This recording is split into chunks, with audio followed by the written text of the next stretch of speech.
ನಮೋ ನಾರಸಿಂಹ. ನಮ್ಮ ನವನಾರಸಿಂಹ ಸಂದರ್ಶನದಲ್ಲಿ ಇಂದು ಎರಡನೇ ಕ್ಷೇತ್ರವಾದ ಸಮೀಪದಲ್ಲೇ ಇರುವಂತಹ ಆಂಧ್ರ ಪ್ರದೇಶ್ ರಾಜ್ಯದ ನೆಲ್ಲೂರಿನಲ್ಲಿ ಇರುವಂತಹ ಪೆನ್ಸುಲಕೋನ ಲಕ್ಷ್ಮೀ ನರಸಿಂಹ ದೇವಾಲಯದ ಬಗ್ಗೆ ಇಂದು ತಿಳಿದುಕೊಳ್ಳೋಣ.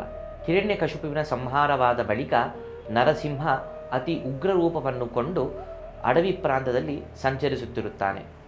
ಆಗ ಲಕ್ಷ್ಮೀದೇವಿಯು ಗಿರಿಜನರ ಮಧ್ಯೆ ಪ್ರಾದುರ್ಭೂತಳಾಗಿ ಚೆಂಚು ಎನ್ನುವ ಜನಾಂಗದಲ್ಲಿ ಬೆಳೆಯುತ್ತಿದ್ದಾಳೆ.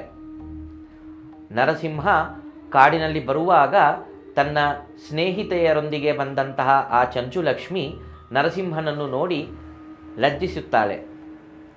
ನರಸಿಂಹನ ರೂಪವನ್ನು ನೋಡಿ ಬೆದರಿದಂತಹ ಚಂಚುಲಕ್ಷ್ಮಿಯ ಸ್ನೇಹಿತೆಯರು ಅಲ್ಲಿಂದ ಓಡಿ ಹೋಗುತ್ತಾರೆ. ನರಸಿಂಹನ ರೂಪವನ್ನು ನೋಡಿಯೂ ಬೆದರದಂತಹ ಆ ಚಂಚು ಲಕ್ಷ್ಮಿಯನ್ನು ನರಸಿಂಹ ತಬ್ಬಿಕೊಳ್ಳುತ್ತಾನೆ.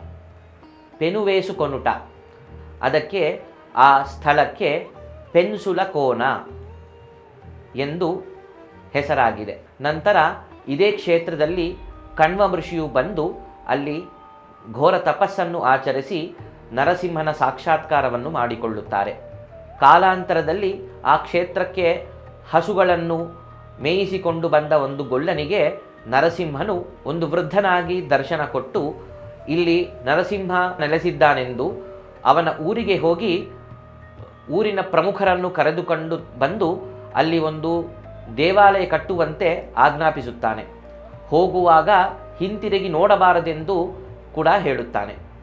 ಸ್ವಲ್ಪ ದೂರ ನಡೆದು ಹೋದಂತಹ ಆ ಗೊಲ್ಲ ಜಿಜ್ಞಾಸೆಗಾಗಿ ಹಿಂದಿರುಗಿ ನೋಡುತ್ತಾನೆ. ಹಿಂದಿರುಗಿ ನೋಡಿದಾಗ ಆ ವೃದ್ಧರೂಪಿಯೇ ನರಸಿಂಹನಾಗಿ ಅಲ್ಲಿ ನೆಲೆಸುತ್ತಾನೆ. ಅಲ್ಲಿಯೇ ಹಾಗೆ ನೆಲೆಸಿದಂತಹ ಆ ಸ್ವಯಂಭೂ ವಿಗ್ರಹವನ್ನು ಊರಿನ ಪ್ರಮುಖರು ಬಂದು ಒಂದು ದೇವಾಲಯ ಕಟ್ಟುತ್ತಾರೆ. ಕಣ್ವ ಋಷಿಯು ಅನುಷ್ಠಾನ ಮಾಡಿದಂತಹ ಸಮೀಪದಲ್ಲಿರುವಂತಹ ಆ ನದಿಯನ್ನು ಕಣ್ವ ಏರು, ಅದು ಕಾಲಾಂತರದಲ್ಲಿ ಕಂದಲೇರು ಆಗಿ ಬದಲಾಗಿದೆ. ವೈಶಾಖ ಮಾಸದಲ್ಲಿ ಅತಿ ವಿಜೃಂಭಣೆಯಿಂದ ದೇವರ ಬ್ರಹ್ಮೋತ್ಸವಾದಿ ಉತ್ಸವಗಳನ್ನು ಇಲ್ಲಿ ನೆರವೇರಿಸುತ್ತಾರೆ. ನಮೋ ನಾರಸಿಂಹ.